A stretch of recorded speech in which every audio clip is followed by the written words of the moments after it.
Friends, I'm not sure what's going on, but I think I'm in love with big stitch quilting, and I can't believe that you all never told me about it. Hi friends, Tracy here from the Sewing Channel. My first baby is having her first baby. So she requested a clown quilt or circus quilt, you know, themed type quilt. I've put a lot of thought in this quilt because I wanted it to be really, really cute and unique in its own way. Now, she doesn't like the newer type fabric. She likes an older type circus vibe. I searched the internet. I came up with this. It's by Michael Miller and it's called Clown Capers. It's the only piece of fabric I could find in the whole line, if there even was a line. I don't know. After much thought, I decided that this was going to end up being the border. I'm going to do some 60-degree diamonds to showcase the center of this baby quilt. Enough clowning around already. Let's get busy making this baby quilt before this baby gets here. For this print behind me, I found some fabric bundles, fat quarter bundles at Hobby Lobby that matched these perfectly. Now I had to buy a couple, packs of the bundles because this print was in one, this print was in another, and so on and so forth. So I have some extra fat quarters in different colors that I probably won't use for a long time. So anyways, the blue here and this green, and they do have like a grungy type look to them. And this yellow, and then this red was the only thing that was sort of different, but I like how it looks a little rustic, right?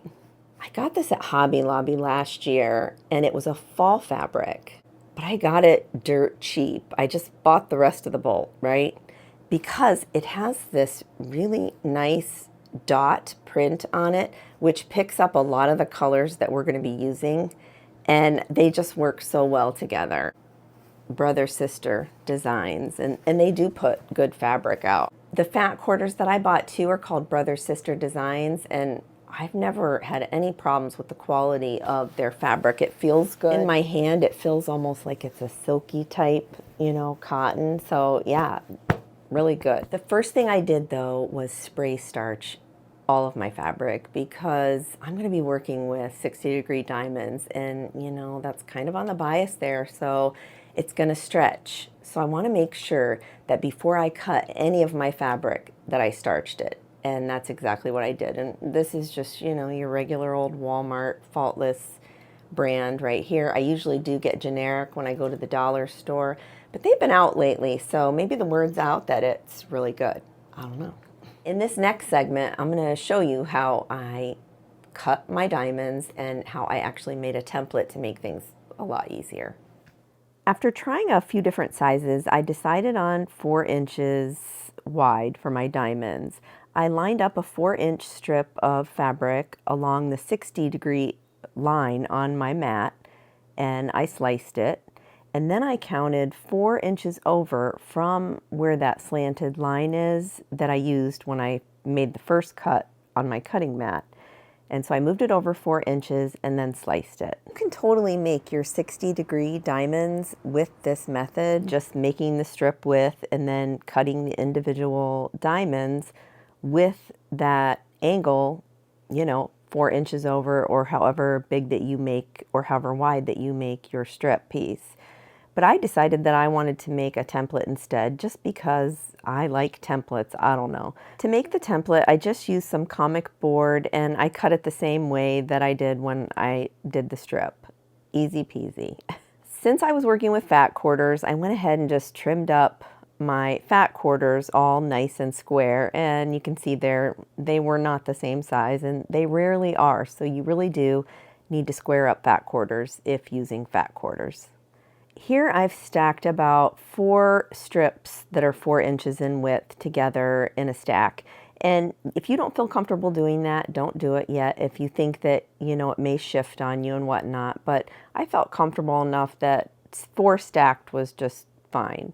I went ahead and put my template on, and then I sliced on the angle. You can see there, I just butt the ruler up right against the template every time, and then I didn't have to think about counting over how many inches and all that. So either way though, whichever way you decide to do it, works just fine. But you can see there, I just take my template, lay it down on the fabric, and then I'll bring my ruler in, butt it up against the template, and it gives me the same identical diamond every single time. Go figure. I have all of my diamonds cut out for the background and the color, and I just wanted to put this all together so you can see how that's all going to vibe, right? I mean, these colors were like made for this right here. Here's the color order that I've decided to go on the diamonds. Now, I did see this online, the way they color comboed the primary colors, and I really liked it. So you're going to have just a column of yellow, red, and then you're going to have the column of green, blue, and you're going to see here, once I get it all on, how really super cute that this really does look. And you're going to just stay in the order of yellow, green, red, blue. Yellow, green,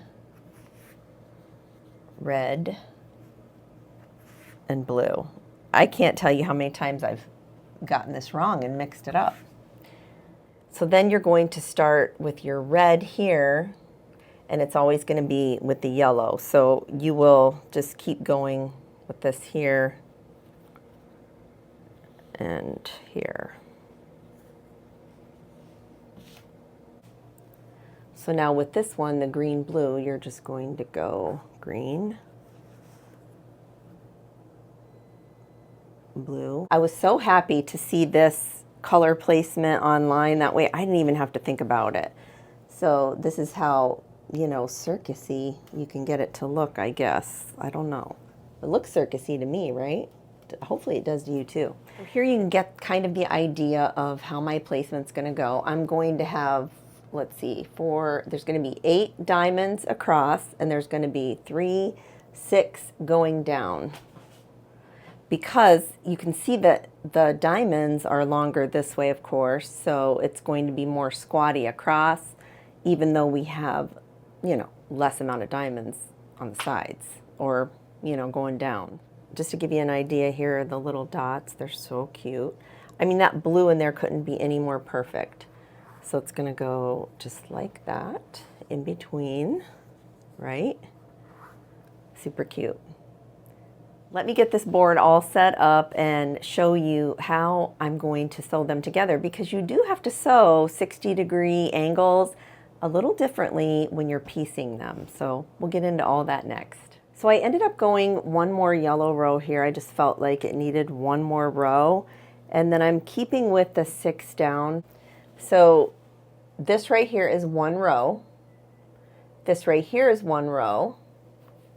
And diagonal, and diagonal, and so you will have to keep in mind too that you're going to have side pieces, and we're going to be cutting those in half when we go to, you know, put our border on.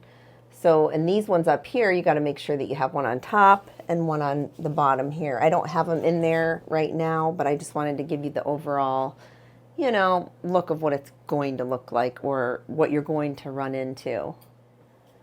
So if this is on the bottom row, this diamond right here, and my diagonals are going this way, so I'm going to be sewing that whole row together diagonally up.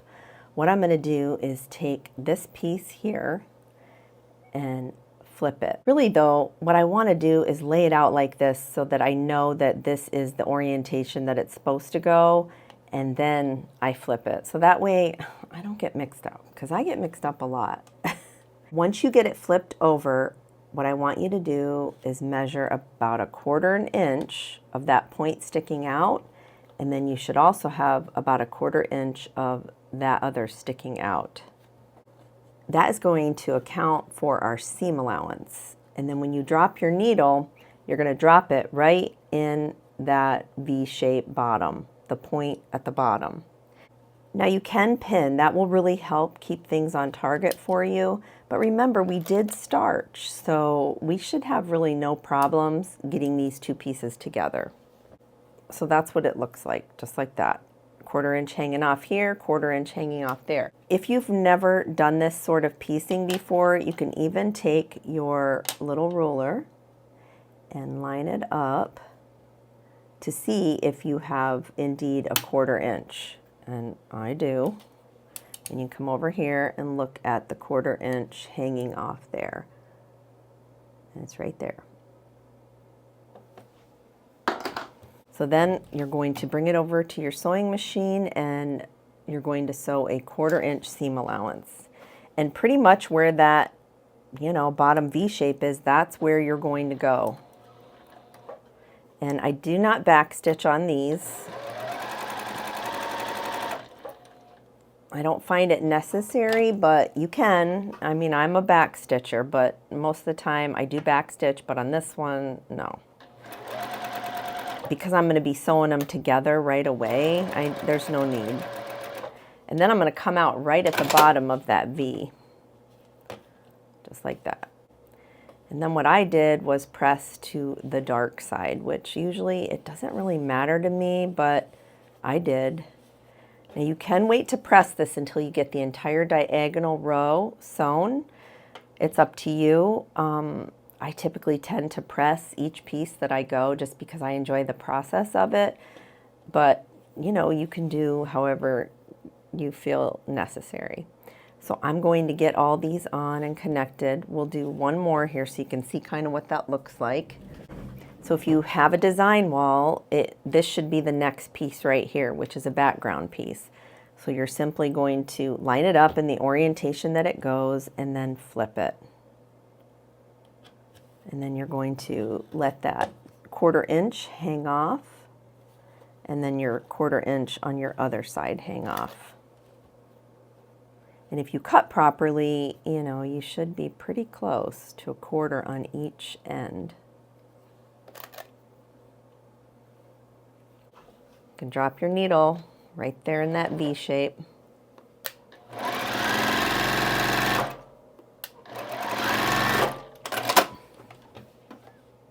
And then again, I pressed to the dark side. Only because these colors are very vibrant, so I kind of tended to do that.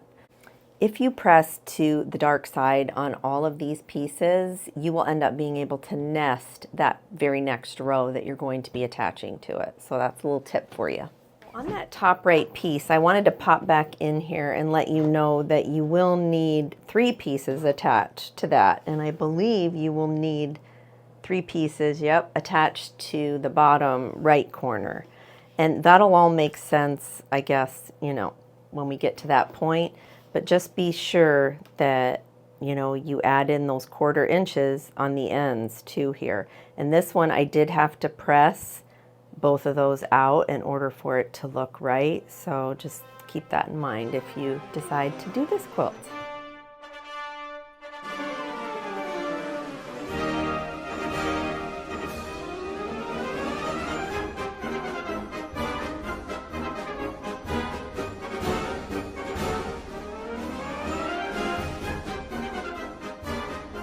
Here are all of my diagonal rows set up, and this side right here I've already put together.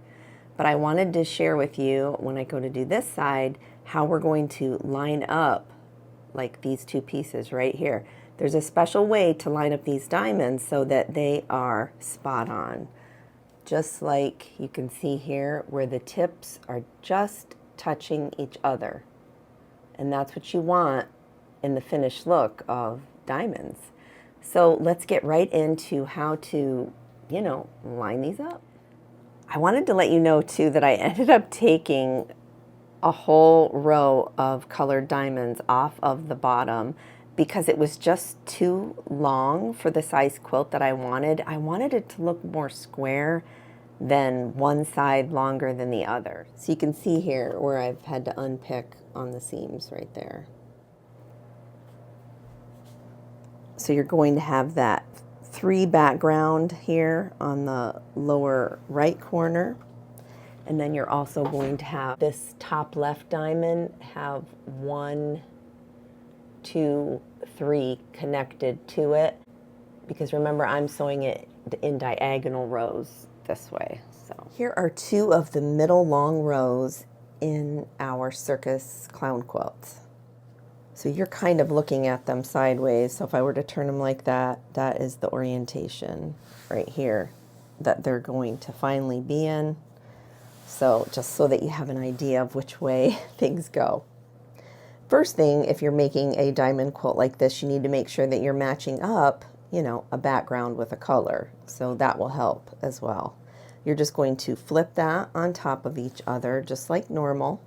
I typically start to pin in the center and work my way out. I don't know why. I think it just, I'm thinking in my mind that things are going to be even or more even in the end if I do it that way, but I don't know if it really matters. This is also a really good reason why we press everything to the dark side when you're doing a diamond quilt like this. Because every other seam is going to have a tail. Like this one has a tail, these two do not, these two do. So every other has a dog ear or a rabbit ear or whatever you want to call it. That is going to make this magically go together so easy. So you want to take the two dog ears and you want to match them up perfectly. That's the first step. Match all of your dog ears up perfectly. Come over here, get this little dog ears to match up.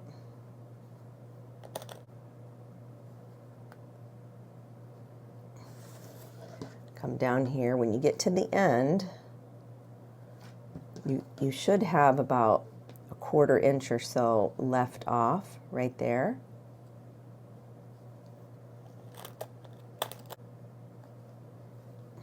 Come back here to the center area, match up those dog ears.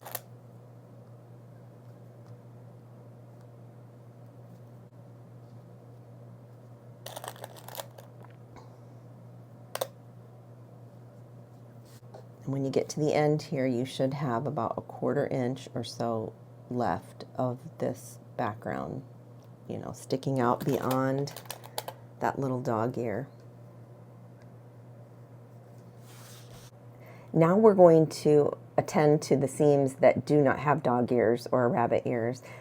This is where you're really going to see, you know, if you have sewn correctly or not. And, you know, sometimes I was a little off and sometimes I was dead on. So it just takes practice to get things super even all the time. And I can't even do it all the time. So don't be too hard on yourself.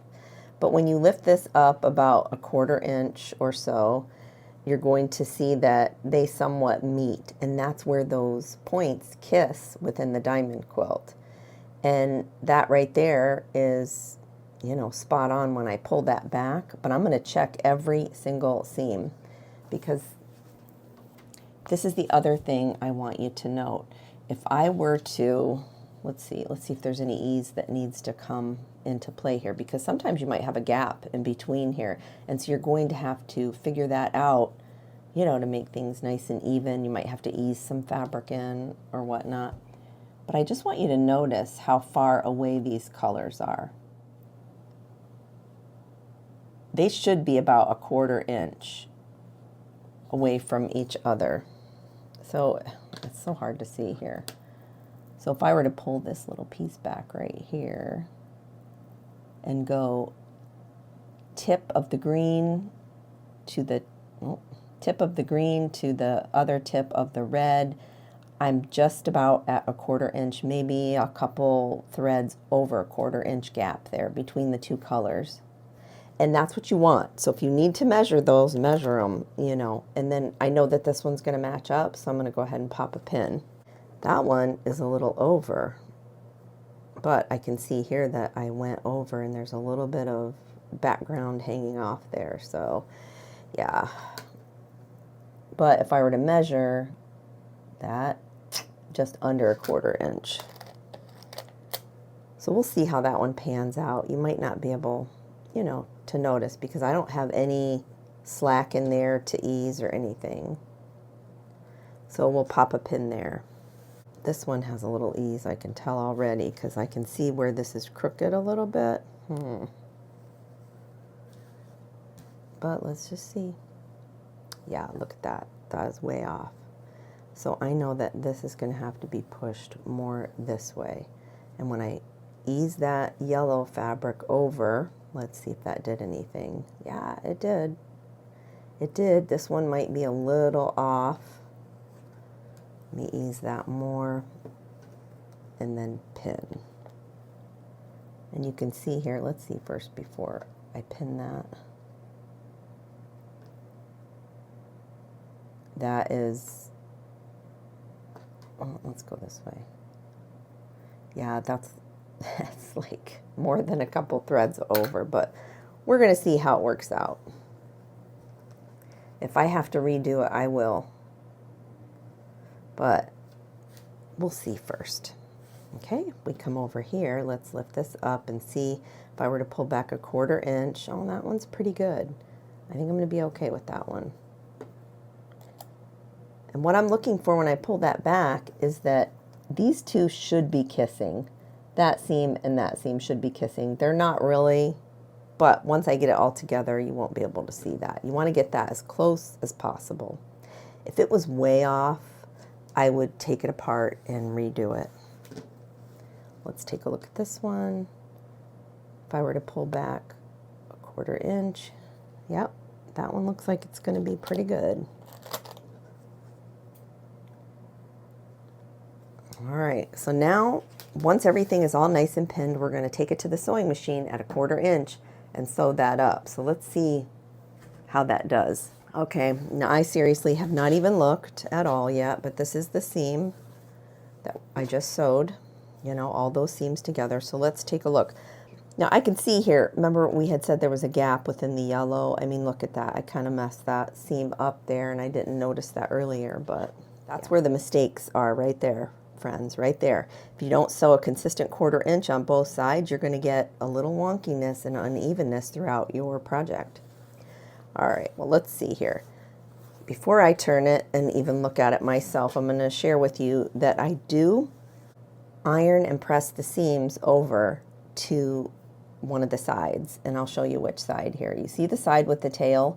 When I push this way, that bulk of tail, or whatever that is, the dog ear, tail, whatever, when I push that, it actually goes into a flat surface over here. So that's what I did with this project. Whichever side had the dog ear here, I then pressed it this way. So let me just finger press that, and then we will take a look. Oh my word, I don't know. I swear to you, I have not even looked yet. I don't know if I'm going to be disappointed. This is the longest seam in the whole diamond. So let's see. Oh, okay. I'm very pleased. I'm pleased with that. So let's take a closer look. So they're not spot on, but they're good enough. That one, pretty close. They're overlapping just a hair. That one's pretty much on right there.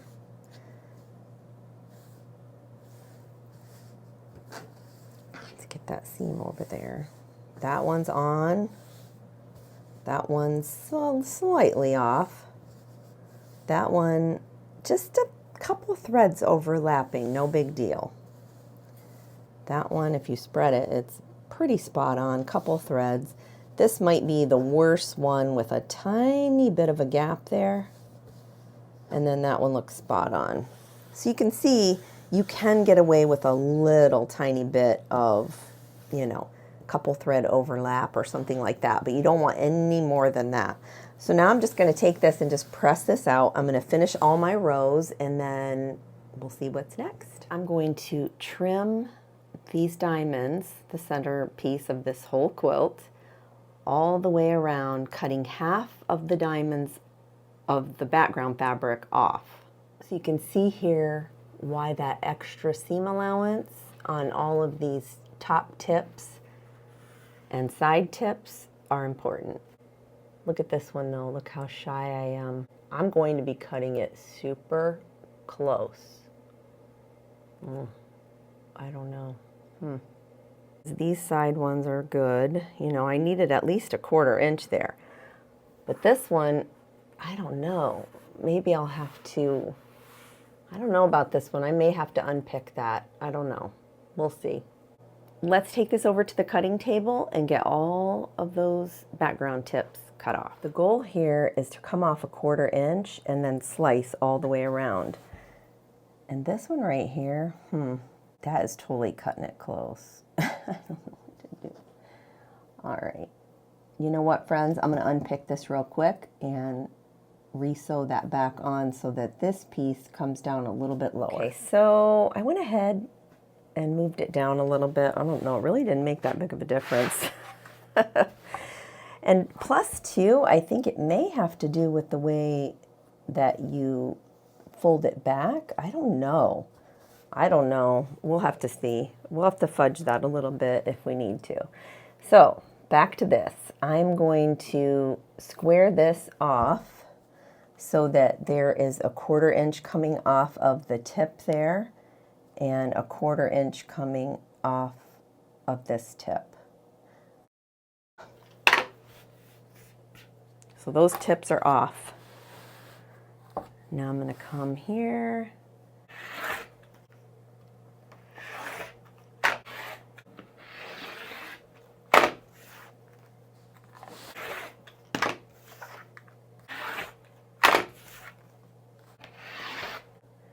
So I've got a 1/4, kick this out a 1/4.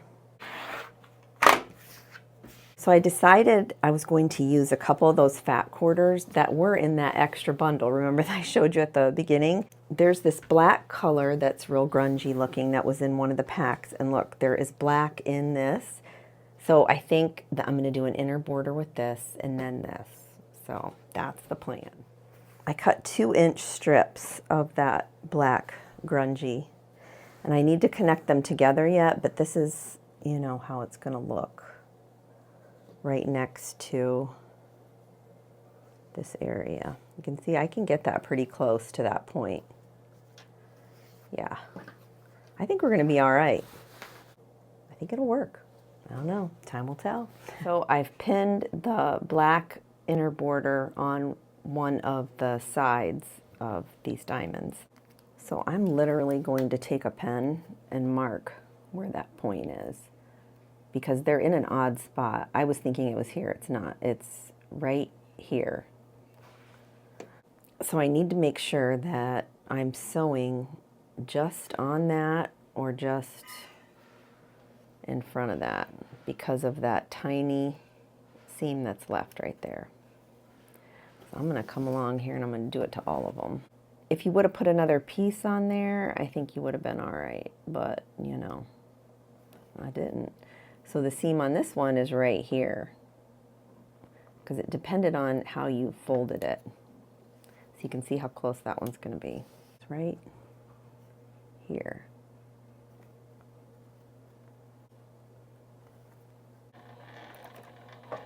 I'm going to back stitch. I don't want this to come apart.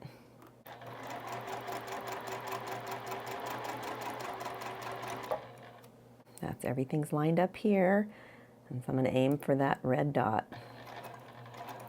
And I'm going to go slow.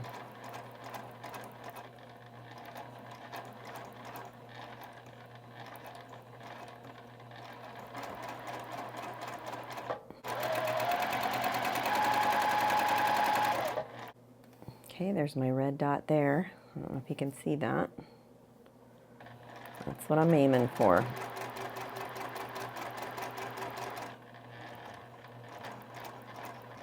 I hit the spot, so we'll see.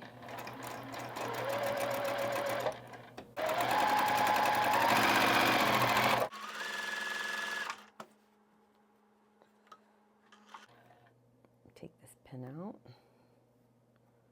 And I'm aiming for that red dot again.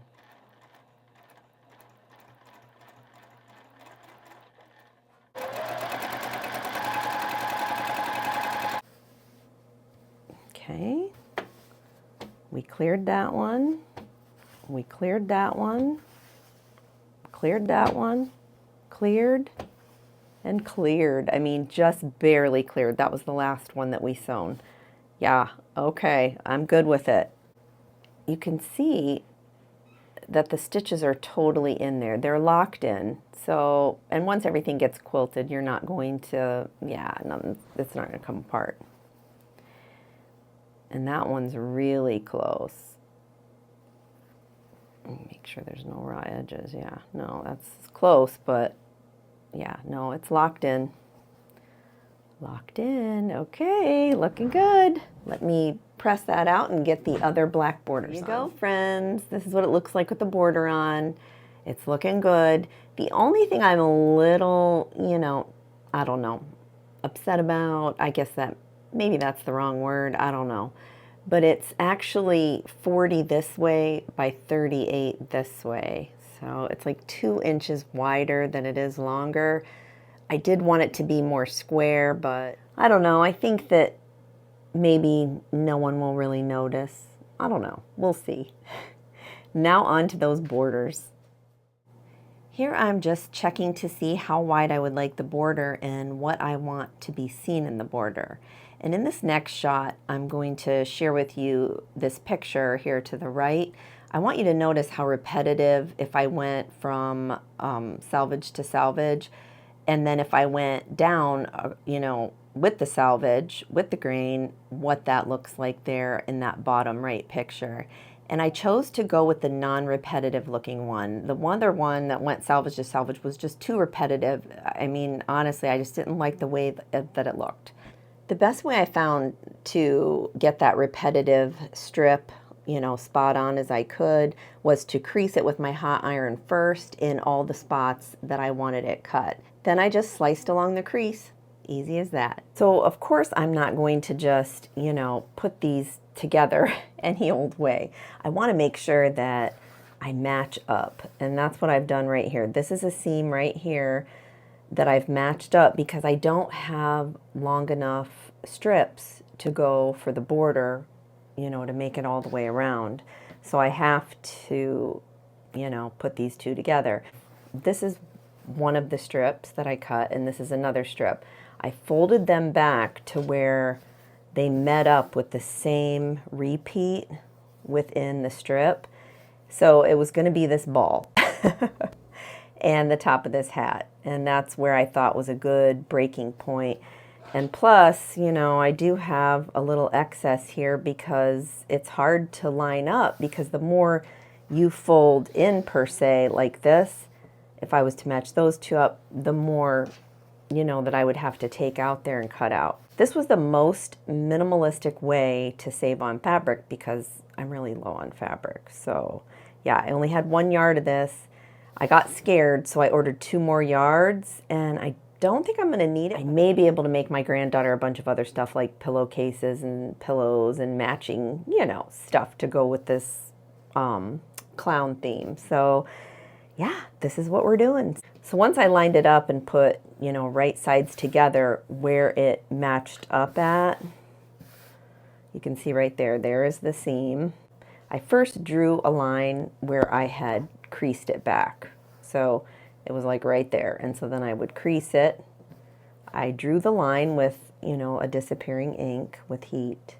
And then I pinned it, followed that drawn line all the way down with my stitches, and then this is what you have. Matching. Yeah, there's that. So here's what the borders look like arranged around it. Now you can see over here I have 1 border left, but it's in the short version still.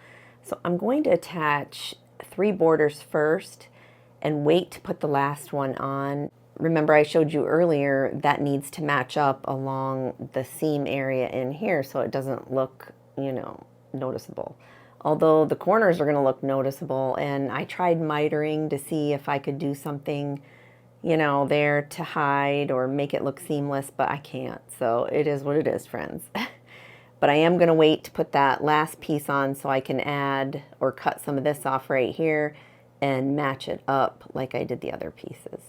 Looking good. So I spray basted and I pinned my layers together. It consisted of my quilt top and high loft polyester batting, which I'm trying for the very first time. And then I doubled up the double gauze from Joann Fabrics on the back of this quilt, only because I had it and I bought it on sale and it was like the end of the bolt thing, and there was no need for it in any other project, so I just doubled it. So initially what I did here was throw my free motion quilting foot on, and I tacked all the layers together by outlining all of the diamonds, you know, down diagonally. And then I went ahead and also around the black border, I put a line of stitching there connecting all of the layers together. So friends, I have been interested in this thing called big stitch quilting. And it's all done by hand, and I don't know if you've heard about it. I have heard about it in the past, but really I never paid too much attention to it. But I thought that this would be the perfect quilt to try some of that big stitch hand quilting on.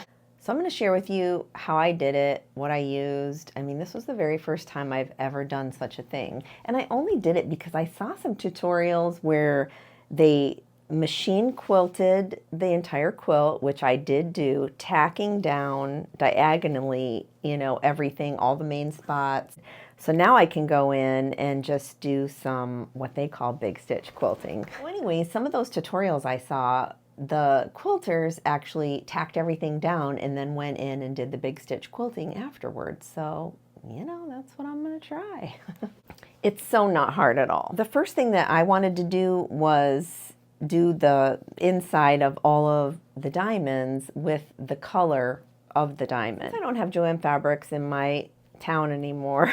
I just went to Walmart and I found the DMC brand of floss, embroidery floss. The quilters online all said that yes, you can absolutely use this. Some quilters prefer to hand quilt with the DMC embroidery floss. I said, okay, so I'm going to go with that because that was the resource that I had.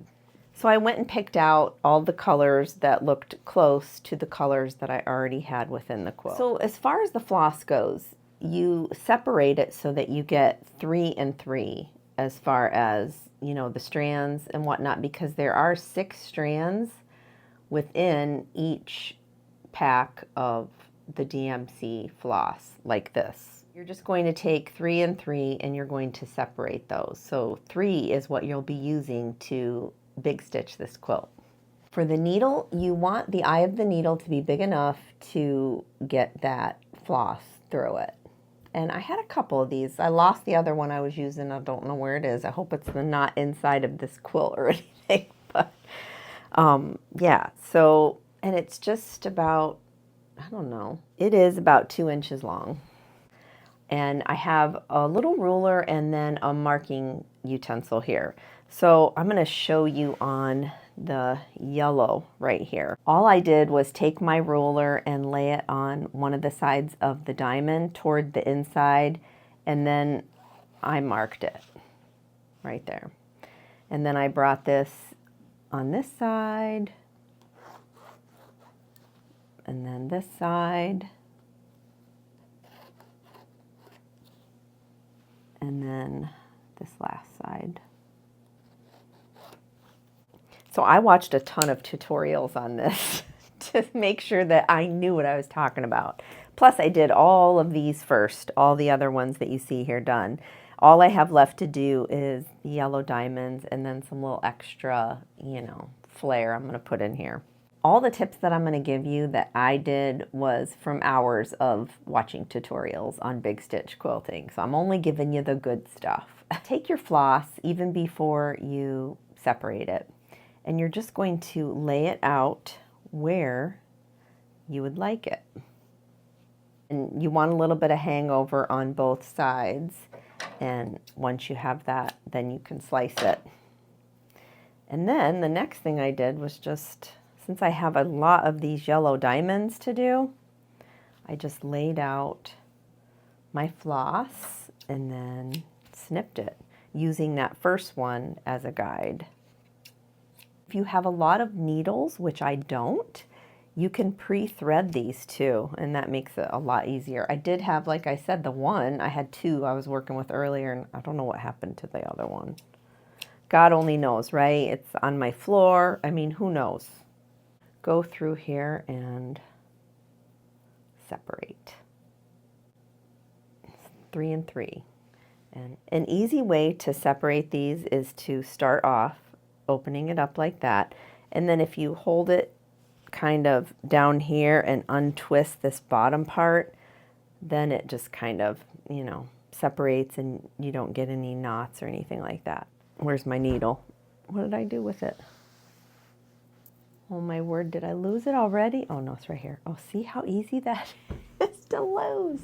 Oh dear. At first I was using this little tool to get my thread into this needle, but I decided that that took too much time. So if you lick it, I know it sounds gross, but if you just quickly in and out, lick it, honestly, it will go right in. I know a lot of people say not to lick it, but it just slides right in. You kind of flatten those three together. But if you need to use one of these, you know, you can use it, no biggie. For the inside of these, I actually only went through my quilt top and the batting. I did not go through to the back because I did not want all of these colors on the back.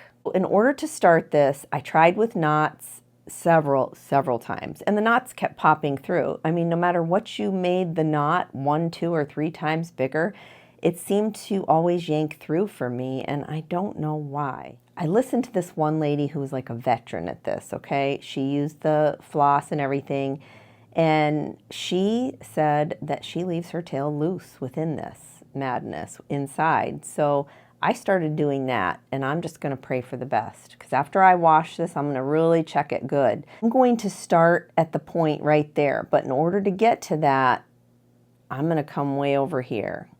Okay, and I'm going to put my needle in there. Now my other hand is on the other side. See, it's right here. I'm pinching my fingers. I can feel if this needle goes to the back of my quilt.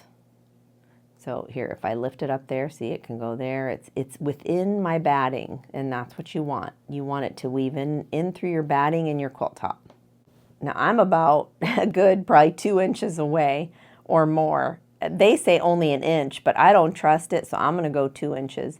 Even this seam area where it's been tacked down, I can feel my needle sliding right through there, and I'm not even hitting, you know, the back side of my quilt, the backing.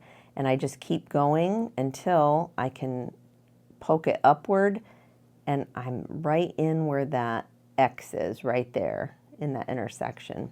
So you can see there, it's all in through the batting. Nothing is in the back. And then I push this through and grab, sorry, I'm trying so you can see too. And you grab it until your tail gets to about right there, until it's just kind of sticking out a little bit. And you're gonna leave it like that for a minute. And the one woman said that she does a back stitch, and I, for the life of me, could not figure out how to do a back stitch on this big stitch quilting. So I kind of just, you know, made this up. So I don't know how I couldn't figure it out. I was watching her and watching her. I'm like, how do you back stitch on this without things showing, right? Well, this is the only way I could back stitch. So you've brought it in. There's your tail right there. You've come up here, right? I'm going to come in here, right on that line about, you know, you just gauge. I'm just improvising this. I'm not really picking, you know, how much. I'm just guesstimating. So if I go in here with this needle, right there. Now, mind you, I'm only going in the batting. I'm not going to the back. And I'm going to maneuver this needle so that it comes up right here. And I'll switch hands so that you can see this. So you can see, I'm going to bring it up about right there. Okay, and that's going to be my back stitch. And by back stitch, it went from here to here to here. I don't know if that's right. If one of you big stitch quilters out there want to shout it out, you let me know if what I did was wrong or not. I don't know. Okay, so I went from, here's the tail, I went in the batting, came up there, popped up, went 1 stitch this way, then turned it so that it came this way. So it's like boom, boom. And that was my back stitch because I don't know. Oh, my next stitch is going to be here, but this, I would be looking at this, but I'm pointing it toward the camera so you can see what's going on.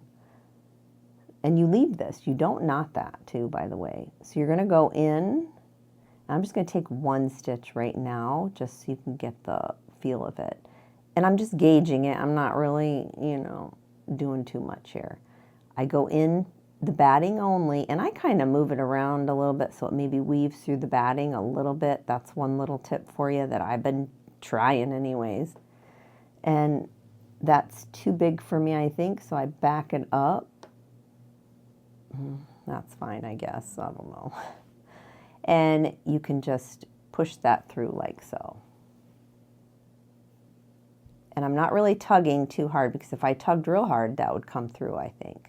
I'm going to wait to tug on it here. I'm just going to pull it till it's, just taut. So here's this one. I'm going to put my needle down. Batting only. If you were doing this regular, you would grab the backing, batting, and everything, but I'm not. So poke that up where that's going to come up, and that's just one stitch. Oh, see, and I tugged a little bit, but I can still see the yellow a little bit right there, but it's not going anywhere. That's what the woman said. I don't know. I'm going to take 2 stitches now. So I'm going in and push it up, come back down, go back down, and all the while I am in the batting only. I can feel, I'm feeling with my finger back here. I'm only in the batting. I'm not in the backing. Push that through. And you do not need a thimble with big stitch quilting. Because you're taking such big stitches, you don't need it. That's crazy, I know. I really don't. I haven't hurt my fingers at all. So when you get to a corner piece, like right there, you're going to come to that intersection and go in, grab batting only, go up, down. I'm weaving in and out of the batting.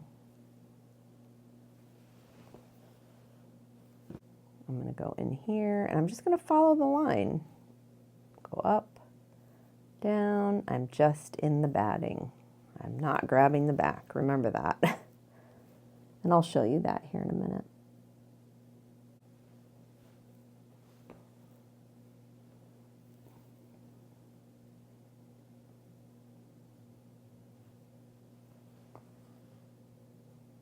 And if things get tangled in there, just give it a little, rustling there.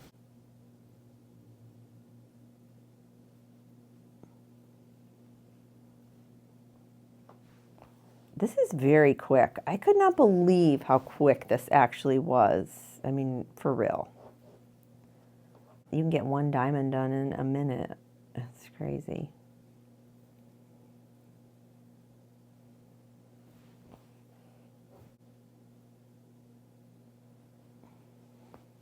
Oh, this happens to me a lot. That right there. No big deal though. We're going to slide that back in. But I need a clean edge, so I'm just going to nip those and re-wet it. And then put it right through. I want you to notice my needle too. You can see, hopefully, I mean, it has a pretty big eye on it, right? Now this is important. You're going to want to turn this for the parts that you really can't get to. So I am going to turn this so that I don't mess it up. Turned my quilt, and now I'm at this point right here, and I'm just going to go in and out just a couple times. And you only want 1 strand too, or 1 strand of the 3.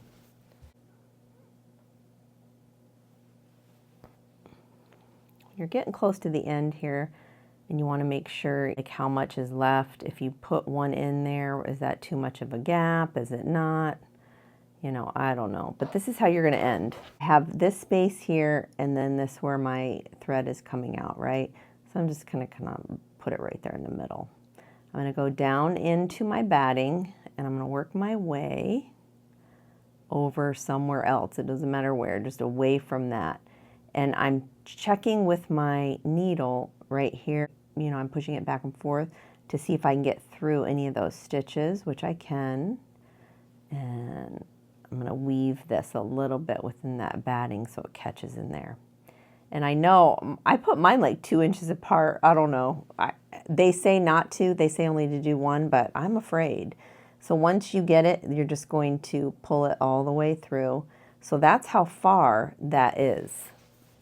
And then you're going to give it a tug and then just snip it, and then it just goes back in and hides. So we will heat that up and all those lines will be gone. Let me show you what the back looks like. So see, you can't even see it. I can't even tell which diamond I did. So yeah, it works. But if you wanted to do it, you know, all the way you could, but I just didn't. Like this was my practice. Look at my practice ones over here. It was way over here. It's like on the end, you know, where is it? Right there. So, you know, I did practice the second. And I definitely did not like that. So, you know, that's why I did that way. For all of you that are probably gasping at the fact that I did not put knots, you may be right in some aspect, but I don't know. I really didn't want to put the knots, and so I didn't. But I did realize what the heck a backstitch was in hand sewing, because I don't normally hand sew. So all of you that were cringing in the last segment when I didn't know how to backstitch, let me show you on this last line here that I did backstitch, and I learned how on my own. For this particular line of sewing that's going down and inside of the diamonds, I am going all the way to the back because I do have a matching color of the thread to my backing. So this is the line that I'm going to start at right here. It goes all the way down to the other side. Since I'm going to be sewing the line of stitching this way, I want to insert my needle in back this way. And I want to come, you know, far enough away, which is about 2 inches or so, what I thought anyways. And to help my thread get snagged in here to begin with, I'm just going in between the layers. I'm not going all the way to the back yet, not yet. So I'm just wiggling my needle back and forth through those layers of the batting. So back and forth, I'm just grabbing those layers of batting in there. Then I'm going to poke my needle up. I'm going to try to find where my needle is here.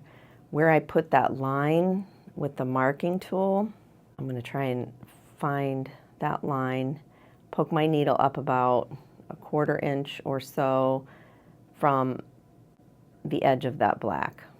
Okay, and then I'm just going to pop it up through. And I did measure the length of thread I needed for the entire length. And I'm going to leave about that much of a tail, which is about, I don't know, 1.5, 2 inches or so. And then I have this thread coming up. So this is in between the layers. Now what I'm going to do is come back here, okay? And now I'm going to go in through all of the layers. So I'm going to push all the way down. I have my other hand behind here. You can see me wiggling it with my finger. So I have that needle behind there. I'm going to go all the way through the layers down, straight down. Boom, straight down. And then I'm going to poke it up through about however long I want my stitch to be away from the first stitch, which is about that, I guess. I don't know, 1/4 inch, a little bit more. And then I'm going to pull it straight through. So I went in this way and then I back stitched that way. I think that's what that means. I hope it is. I don't know. If I'm still wrong, let me know. I'm going to poke through here about where I want my stitches, you know, to be, which I guesstimated. I really didn't measure. I just wanted it to be organic, I guess. I don't know. I had no choice but to make it organic.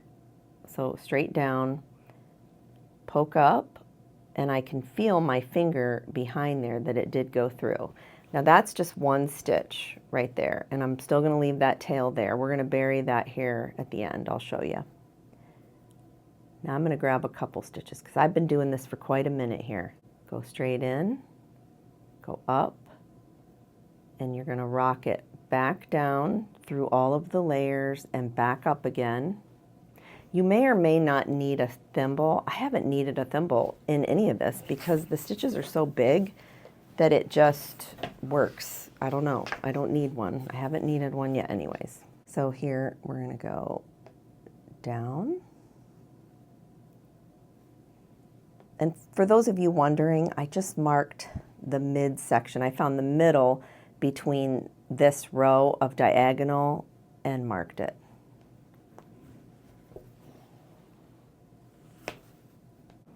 Go straight in. I'm feeling on the back. I'm going up. They call this a rocking method. Back down. Oh. So straight in, rock up, and rock down, and rock back up.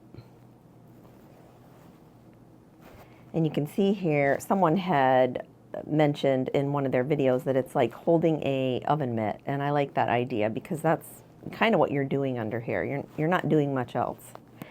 Remember though, these stitches are surface. They are only as far as the batting is, but these ones I wanted to go all the way through. Straight in, rock up, down. They call it some kind of rocking motion or something, but it's just like in and out, in and out.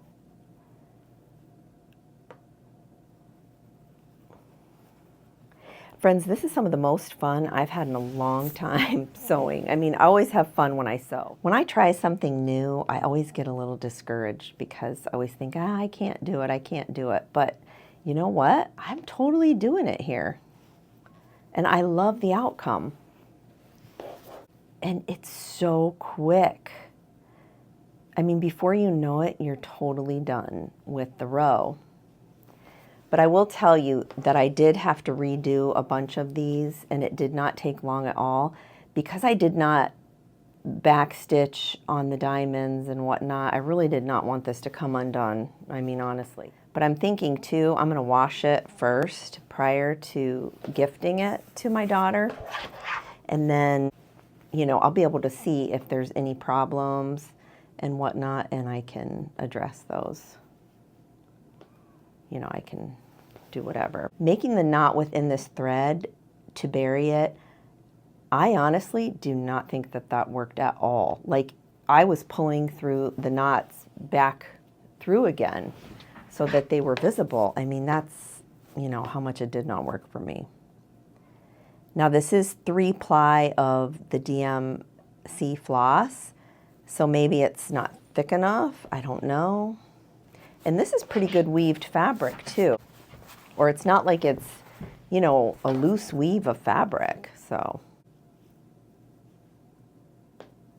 And I did most of this on my couch, just sitting there with my grandkids, you know, around me. So you can do this anywhere. I didn't need a hoop or anything. And sometimes you'll get a tangle like that. But this floss is kind of forgiving though. If you just kind of pick at it a second, it will come apart. Maybe.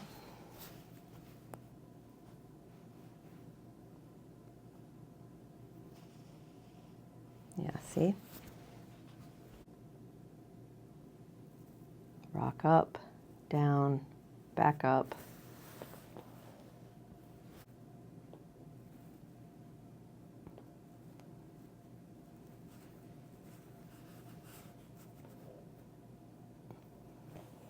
And all these markings that you see here, they will all go away with heat.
sometimes the thread will pop out too, and it's pretty easy to get back in. I just clip the ragged edges and then lick it. I know, you're really not supposed to, but I do. Because it flattens it, you know, a little bit so it can get through the eye of that needle.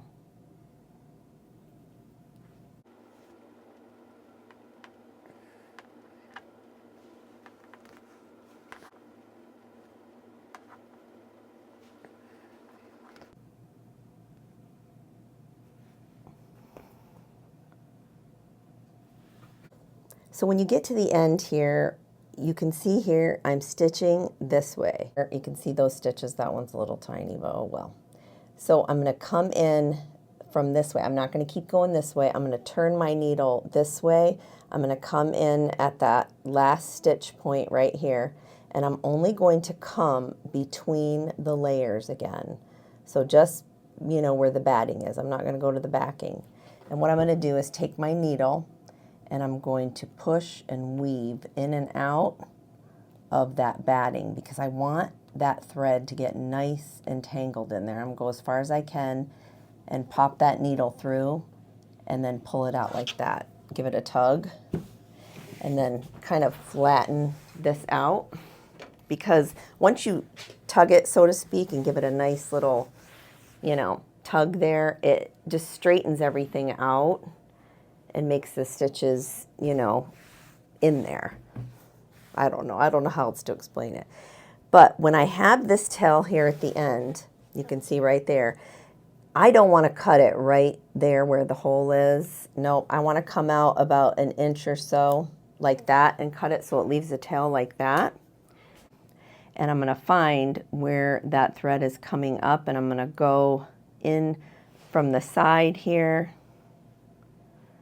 and bring my needle up toward the top, and I'm going to just pull that thread so it's, you know, sinking down into. I'm just going to rock that thread back and forth and pull it through. You see how it's disappearing? And then it's gone. And now hopefully it'll be nice and tangled within that batting and it won't come up. I don't know, we'll see. So back here at the beginning of where we started, you can see there it's coming out. So what I'm going to do is stick my needle in to the side here, and I'm going to pull that. And I didn't really trim this one. I mean, you can leave them as long as you want. You just have to bury it. But since I didn't trim it, we'll just bury the whole thing. I mean, I feel safer burying the whole thing. I don't know. I mean, I'm a sewist and a quilter, and I'm so afraid that these stitches are going to come undone. Because I kid you not, my knot, that's no pun intended, but I guess it works there. But I kid you not, the knot that I was putting in, I mean, even when I doubled it and tripled it, it was still coming up through. I'm like, there's no sense in this. There's no sense in me taking the time to literally make a knot that's not going to, you know, even work. I mean, I don't want the knot to come up and show, you know, so, and it doesn't take much to pull it through either. So you can see there that it is gone, and there'll be no holes once you wash it. So yeah, I am totally loving it. I mean, I encourage you to try it. I may even stitch more on this. I don't know yet, even after it's all bound and done. So I don't know, it's yet to be seen. This quilt is actually very much circusy fun for sure. Oh yeah, it's a weapon for any quilt you got. But for real, friends, this is my new Laura Star, and it takes these marks out of the quilt that I made earlier just perfectly. Just using heat, steam, a little bit of steam, heat, takes it right out. If you use my Laura Star link, it's in the info box below, you will receive free shipping for spring. And as far as I know, I'm the only Laura Star link person that is offering free shipping right now. I've teamed up with Laura Star and All Things Long Arming to give you this great deal. This iron, it's a game changer. Oh yeah. I love big stitch quilting. This is a done deal for me. Now friends, hear me out. I know this quilt is not done yet, and I always show you an end result quilt, but you're gonna have to wait to see this on a community post or something like that. I just got way too much into this big stitch quilting, huge rabbit trail, but it was a fun one, let me tell you. And I just got derailed a little bit and just had so much fun with this. But then again, isn't that what quilting is all about, right? It's just having fun with what you love. I have a question for you all. So I've done all of the center here, that's for sure. That's done. I love how it turned out, but I need help on what I should do in this black border and even in the clown border. Should I do some more free motion quilting in the big outside border? Should I do some more big stitch hand quilting in the border and even in the black border? I mean, I could use some black DMC floss, right? That would look cute, just added detail. I don't know. I'm gonna leave it up to you. Please let me know in the comments what you think I should do to finish this off. What would be the topping on this cake, so to speak? I don't know. I already think I might have topped the cake right here with this center, because you're really not going to be able to see any of the quilting within this busy print here. I mean, I just know from experience anyways, you know, unless I use a really striking thread color. And even then, if I used black, I don't think it would show up that well. And I know white or cream wouldn't. So I don't know. What do y'all think? Yeah, it's a hard one. If you let me know down in the comments, then I will eventually finish this quilt before my grandbaby comes, my granddaughter. I will post some pictures in my community post of the final result quilt. I hope you all had fun on this journey with me. Until next time on the Sewing Channel, take care.